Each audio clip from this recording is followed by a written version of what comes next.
Hello बच्चों, मेरा नाम है दीपिका सिंह और मैं हूँ आपकी बायो टीचर फ्रॉम बायो अड्डा।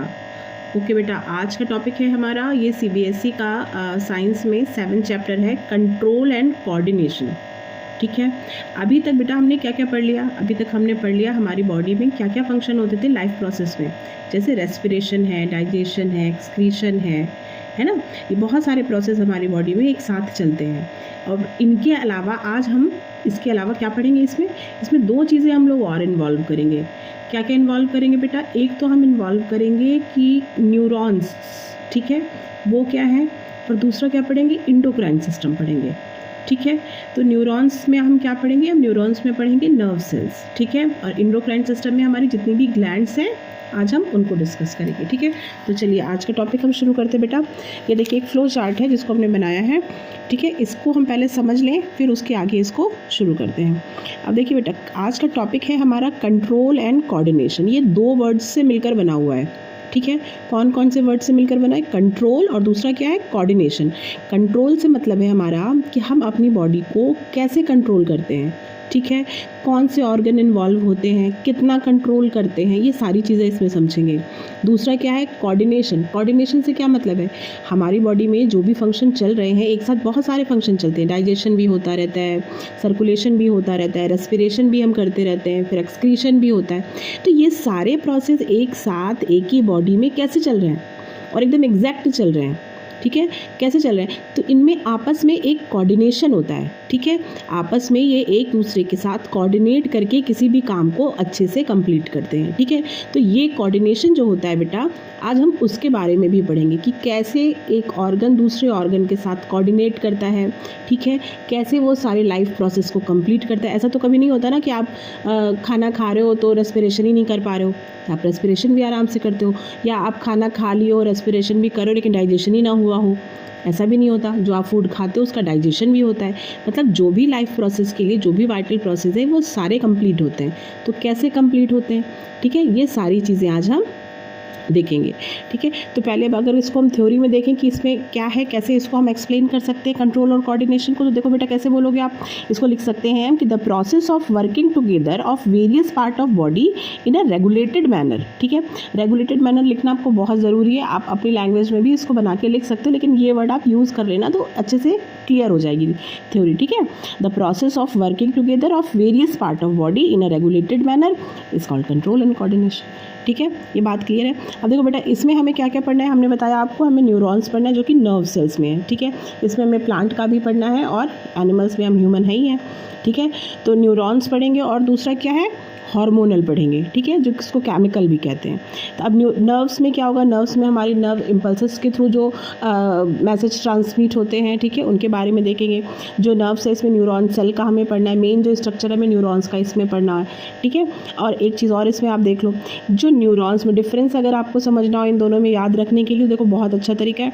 न्यूरॉन्स में बेटा क्या होता है? न्यूरॉन्स में जो मैसेजिंग जाती है ना, वो इलेक्ट्रॉनिक इम्पल्सेस के थ्रू जाती है। ठीक है, न्यूरॉन्स में, नर्व्स में जो नर्व सेल्स होती हैं, ठीक है, जिनसे कि किससे मिलकर ये बनी होती है? न्यूरॉन से। बहुत सारे छोटे छोटे जो न्यूरॉन्स होते हैं, अभी जिनका स्ट्रक्चर आपको बताएंगे, बहुत सारे छोटे छोटे जो न्यूरॉन्स होते हैं वो मिलकर क्या बनाते हैं? हमारी नर्व्स बनाते हैं। ठीक है, तो जो ये नर्व्स हैं ये कैसे चलती हैं, ये कैसे मैसेज को ट्रांसमिट करती हैं? ये इलेक्ट्रॉनिक इम्पल्सेस के थ्रू मैसेज को ट्रांसमिट करती हैं। ये इलेक्ट्रॉनिक इम्पल्सेस के थ्रू ट्रांसमिशन होता है यहाँ पे मैसेज का, तो ये बहुत फास्ट होता है। ठीक है, बहुत तेज़ी से होता है, बहुत फास्ट होता है। ठीक है, और क्या होता है? इसमें सडन एक्शन इन्वॉल्व होता है। मतलब मान लीजिए आपकी मम्मी आपको आई डांटने के लिए, उन्होंने हाथ उठाया, तो आप तुरंत उसका क्या रिएक्शन लोगे? अपने मुँह को छिपा लोगे, अपने मुंह पर या अपने फेस पर आप हाथ रख लोगे। होता है ना ऐसा कि जब मम्मी आपने कोई गलत काम किया, आपको मारने के लिए आई हो आपके पास, तो आपने तुरंत से आंखें बंद कर ली हो या आपने हाथ अपना फेस पर रख लिया हो, तो ये सडन एक्शन है। ठीक है, तो ये जो मैसेज का ट्रांसमिशन हो रहा है कि आपकी आंखों ने देखा मम्मी मारने आ रही है और आपने तुरंत हाथ रख लिया, तो ये जो कोऑर्डिनेशन हुआ ना, ये सडन हुआ। ठीक है, इसमें बहुत ज़्यादा आपको टाइम नहीं मिला सोचने का, ये सडन एक्शन है, तुरंत होने वाले, इसीलिए इसको ये किसके थ्रू होगा? ये इलेक्ट्रॉनिक इम्पल्सेस के थ्रू होगा। ठीक है, समझ में आया? ये सारा किस में पढ़ेंगे? हम न्यूरॉन्स में भी पढ़ेंगे। ठीक है, आगे डिटेल में। दूसरा कौन सा है बेटा? दूसरा होता है हार्मोनल। हार्मोनल में क्या है? ये केमिकल रिएक्शन है, ये केमिकल्स के थ्रू होते हैं। जैसे कि जो ग्रोथ होती है हमारी, ठीक है। ग्रोथ में क्या है बेटा, या हमारे एक छोटे छोटे बॉडी पार्ट तक जो भी जैसे नेल्स हैं या और भी हेयर है या आईज़ की जो लैशेज़ होती हैं उनमें है, ठीक है।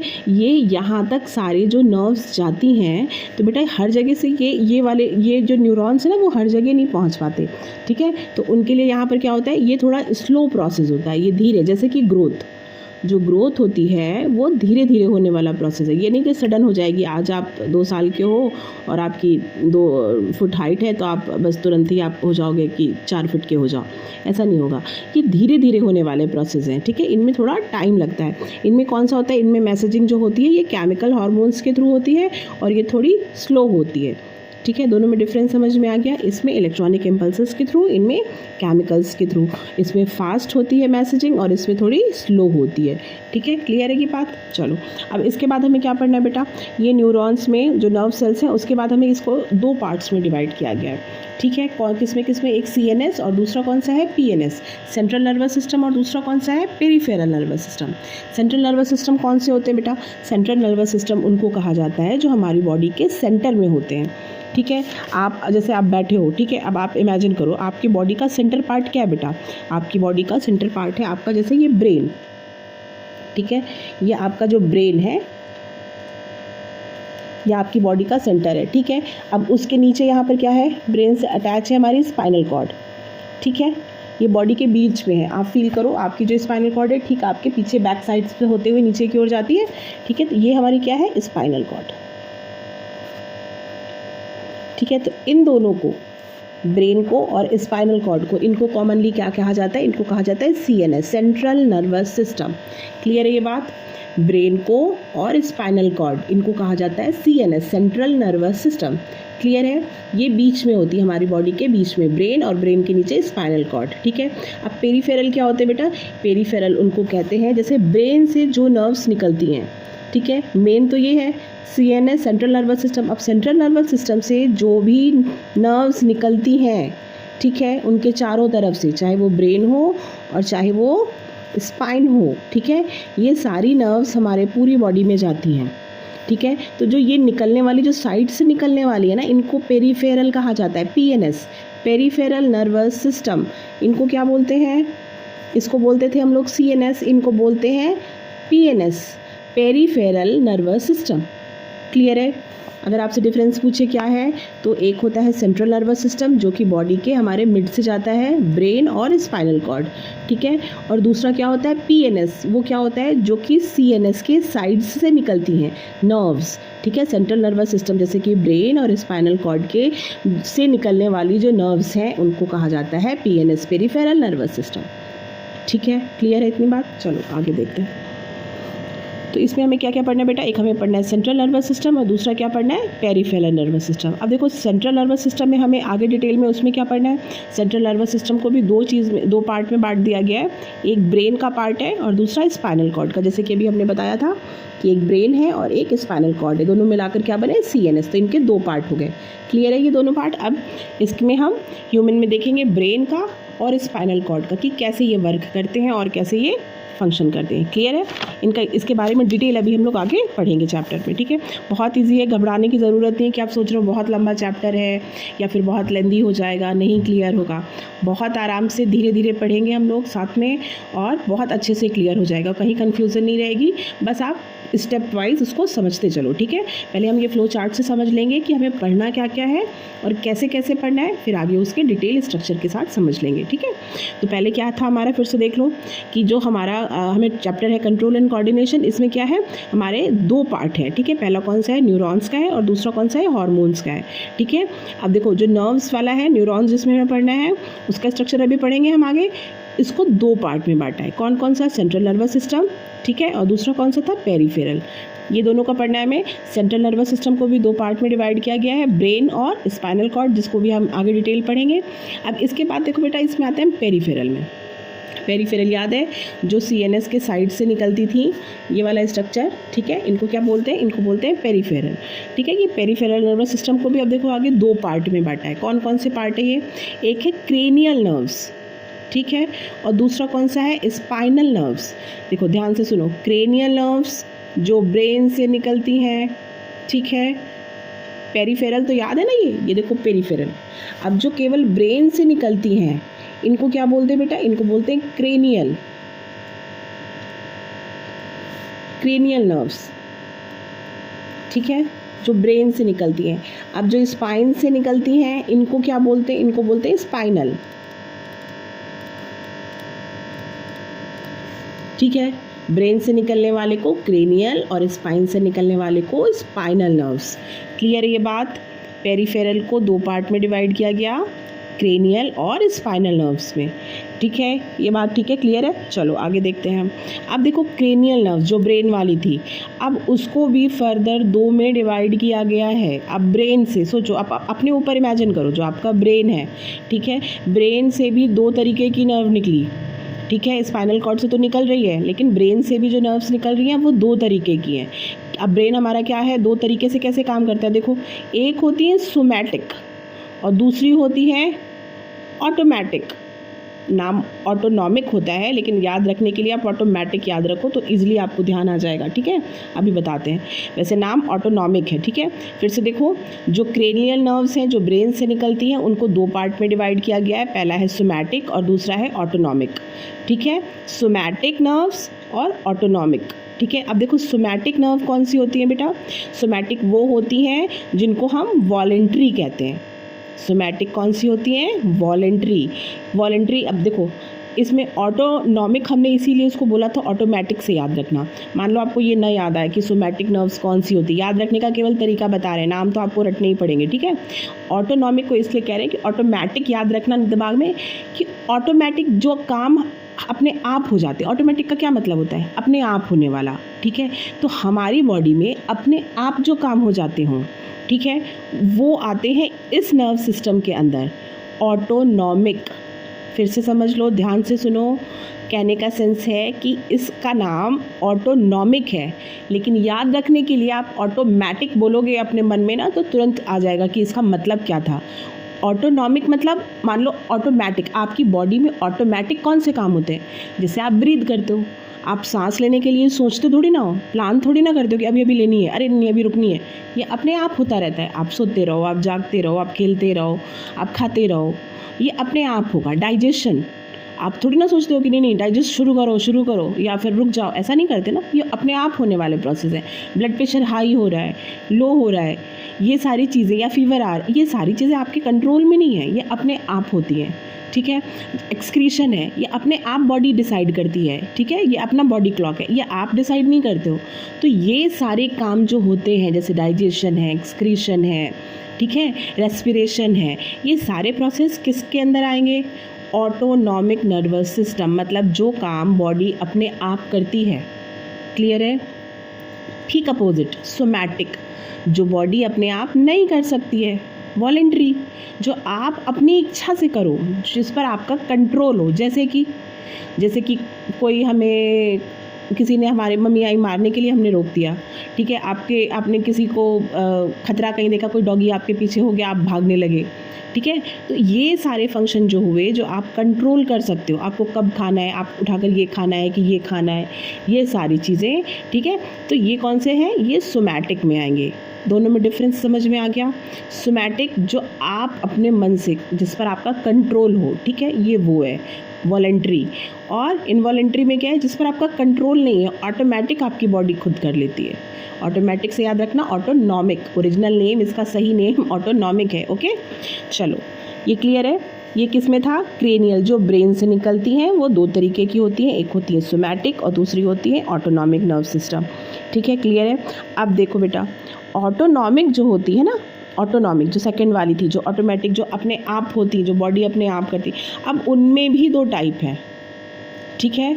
ऑटोनॉमिक नर्व सिस्टम में भी टू टाइप्स हैं। कौन कौन से टू टाइप्स हैं, एक होती है हमारी कौन सी, सिंपैथेटिक, कौन सी होती हैं, एक होती हैं सिंपैथेटिक और दूसरी होती हैं पैरासिम्पैथेटिक।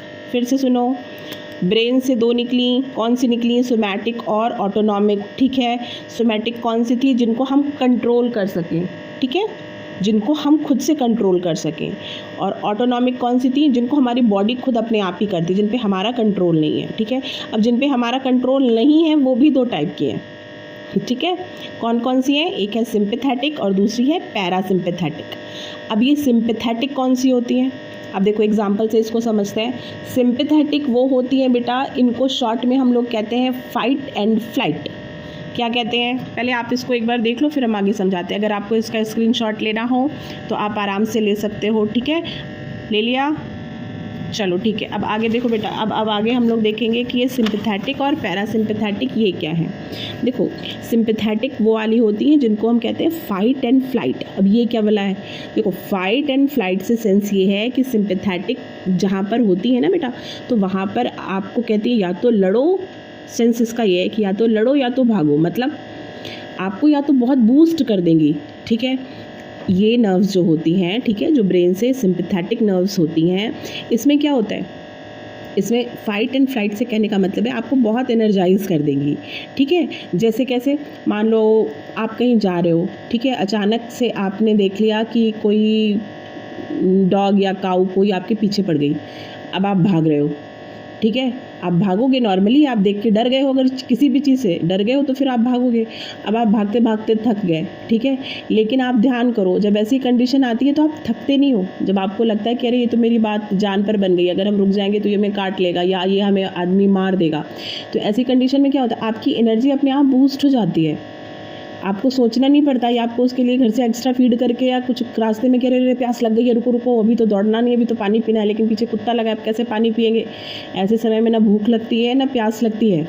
बस आप किसी भी तरह सोचते हो हम एक सेफ जगह पर पहुंच जाएं, उसके बाद ही आप शांति से बैठते हो। कभी ये बात ध्यान दी है? मान लो कभी किसी से आपकी लड़ाई हो गई हो, ठीक है, मान लो आप स्कूल में हो, किसी फ्रेंड से आपकी लड़ाई हो गई। अब उस टाइम पर आप कितना हाई हो जाते हो कि मतलब बहुत गुस्सा आ जाता है आपको, कितना भी कोई शांत कराए फिर आप शांत जल्दी नहीं होते हो। शांत कब होते हो? जब आपके अकॉर्डिंग उस बात को मान लिया जाए, या तो वो शांत हो जाए या वो सॉरी बोल दे। तो वो जो बूस्टअप कंडीशन होती है ना, कि मतलब आप उस समय पर ना आपको भूख लगती है ना प्यास लगती है, ठीक है, वो एकदम हाई एनर्जी रहती है। वो कंडीशन जो आती है वो इनके कारण आती है। क्या क्या होता है देखो इनमें क्या क्या होता है बेटा? देखो इसमें जैसे इनहिबिट सलाइवेशन, ठीक है, आप जैसे कोई चीज़ अगर अगल बगल, मान लो आप भाग रहे हो, आपके पीछे कुत्ता लगा हुआ है, ठीक है, अगर अगल बगल कहीं आप देख रहे हो दुकान पे मिठाई रखी हुई है, ठीक है, आपकी फेवरेट कोई भी चीज़ चॉकलेट कहीं रखी हुई है, या मम्मी आपको मार रही है टेबल पे चॉकलेट रखी, तो आपका उस समय दिमाग चॉकलेट खाने का नहीं करेगा, आप एकदम हाई एनर्जी पे रहोगे। उस समय ये सब सारी इच्छाएं खत्म हो जाती हैं कि प्यास लग रही है कि भूख लग रही है, ठीक है, ये कंडीशन आ जाती है। और क्या होता है? रिलैक्स एयरवेज, ठीक है, आपकी जो ब्रीथ होती है वो बहुत हाई अप हो जाती है, आप नॉर्मल ब्रीथ नहीं ले पाते उस टाइम पर।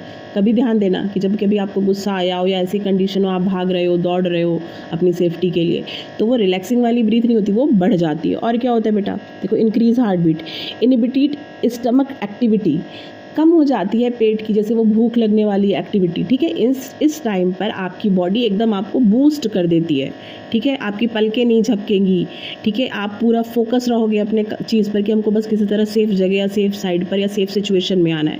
क्लियर ये सारी बातें? चलो अब इसका ठीक अपोजिट होगा पैरासिम्पैथेटिक। फिर से समझ लो, ऑटोनॉमिक जो थी, ठीक है, उनमें क्या था? ये दो तरीके के थे, सिंपैथेटिक और पैरासिम्पैथेटिक। सिंपैथेटिक आपको बता दिया, या आपको फाइट एंड फ्लाइट, लड़ो या भागो वाली स्थिति पे रखती है, ठीक है, या तो आप लड़ाई करो, अपने को प्रोटेक्ट कर लो, और या फिर भाग जाओ उस कंडीशन से। मतलब भाग जाओ कंडीशन से नहीं, मतलब जैसे कोई दौड़ा रहा है तो आप भागकर सेफ जगह पर चले जाओ, ठीक है। अब देखो पैरासिम्पैथेटिक क्या होता है, ठीक है। पैरासिम्पैथेटिक में होता है, मान लो आप भागे, ठीक है, आपके पीछे डॉग पड़ा था, आप भागे, सेफ जगह पहुंच गए, ठीक, अपने घर पे आ गए, डोर बंद कर लिया, बैठ गए, ठीक है। अब क्या होता है? अब जो वो फास्ट ब्रीथ थी आपकी, वो धीरे धीरे अपने आप काम डाउन आ जाती है। आप सोचते थोड़ी ना calm down calm down calm down, ऐसे नहीं सोचते ना, वो अपने आप आती है। फिर क्या होगा? आपको थक गए हो, मम्मी मेरा गला सूख रहा है, मुझे प्यास लगी है, ठीक है, आप पानी भी मांग कर पियोगे, ठीक है। तो मतलब वो आपको, जो बॉडी आपकी अभी तक बहुत हाई अप थी ना, अब वो धीरे धीरे रिलैक्स कंडीशन में आ रही है, तो आपको प्यास, भूख, थकावट, हार्ट बीट जो बहुत हाई थी वो धीरे धीरे नॉर्मल, ये सारी कंडीशन आएगी। इनको, इस कंडीशन को और क्या कहते हैं? इनको कहते हैं रेस्ट एंड डाइजेस्ट। इसको क्या कहते हैं? फाइट एंड फ्लाइट, और इसको क्या कहते हैं? Rest and digest. आपको अपने कहना नहीं पड़ता हार्ट बीट धीरे हो जाओ, नॉर्मल हो जाओ, नॉर्मल हो जाओ, ऐसा नहीं कहना पड़ता, वो अपने आप होती है, ठीक है। आपको सोचना नहीं पड़ता कि अरे हम बहुत भागे, हमको पानी पी लेना चाहिए, ऐसा नहीं होता। आपको प्यास लग आती है अपने आप ही, आप थक जाते हो तो आपका मन करता है अब आप लेट जाओ, आँख बंद करके रेस्ट कर लो, ठीक है। तो ये जो कंडीशन आती है ये आपके कंट्रोल में नहीं है, ये बातें ध्यान रखना। ये कौन वाला पढ़ रहे हैं हम लोग, जो बॉडी अपने आप कंट्रोल करती, जिसमें हमारा इन्वॉल्वमेंट नहीं है। अब इसमें 2 टाइप थे, एक कौन सा टाइप था जो आपको बहुत बूस्ट कर देता है किसी भी कंडीशन के लिए, ठीक है, एनर्जाइज कर देता है, और दूसरा कौन सा है जो अब आपको रेस्ट करेगा, आपको काम डाउन करेगा। क्लियर है दोनों में डिफरेंस? ये बहुत इजी वे में आपको बेटा बताया है। हम पूरी कोशिश करते हैं हर तरीके से, कई बुक्स से, कई तरीके से डिस्कस करके कि आपको इजी लैंग्वेज में और बहुत सिंपल वे में बता सकें।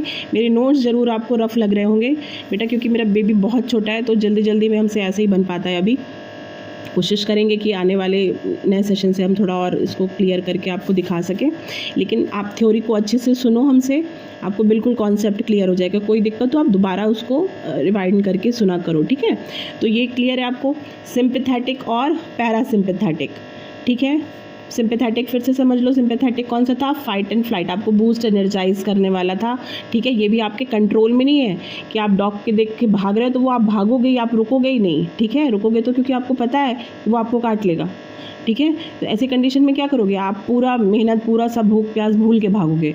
फिर क्या, जब आप ऐसी सेफ जगह आ जाते हो तो अपने आप बॉडी रिलैक्स होने लगती है। कैसे रिलैक्स होती है आप खुद सोचो सिम्टम, आप खेल कर आते हो, अपने आप बॉडी कैसे रिलैक्स होती है, आपकी जो ब्रीथ होती है वो डाउन हो जाती है, आपको प्यास लगने लगती है। आप सोचते नहीं ना हो कि अरे हम खेल कर आए धूप में, चलो पानी पी लिया जाए, ऐसा नहीं होता, अपने आप ही लगाती है वो, ठीक है। तो ये सारी कंडीशन जो होती हैं वो इन दोनों नर्व्स के प्रेजेंस में उस कंडीशन में होती है, ठीक है। चलो अब इसके बाद बेटा हमें क्या पढ़ना है, इसके बाद हमें पढ़ना है न्यूरॉन्स के बारे में, ठीक है। न्यूरॉन्स क्या है, न्यूरॉन्स बेटा वो होते हैं जो हमारे नर्व्स को बनाती हैं। बहुत सारी छोटी छोटी न्यूरॉन्स मिलके हमारी नर्व्स को बनाती हैं, ठीक है। अब इसके स्ट्रक्चर और इसके बारे में कि ये कैसे फंक्शन करती हैं, कैसे वर्क करती है हमारी बॉडी में, अब नेक्स्ट वीडियो में हम इसको देखेंगे, ठीक है बेटा। अगर आपको समझ में आया हो, सही लग रहा है और कुछ कन्फ्यूज़न है अगर, तो आप प्लीज़ कमेंट करो, उसका हम रिप्लाई देंगे। और कुछ कन्फ्यूज़न लग रही हो तो वीडियो को दोबारा रिवाइंड करके दोबारा सुनिए, बहुत ईजी लैंग्वेज में है, आराम से समझ में आएगा, ठीक है। तो अगर समझ में आया है तो लाइक, सब्सक्राइब और शेयर भी करना बेटा, और कमेंट भी करना, ओके। Thank you.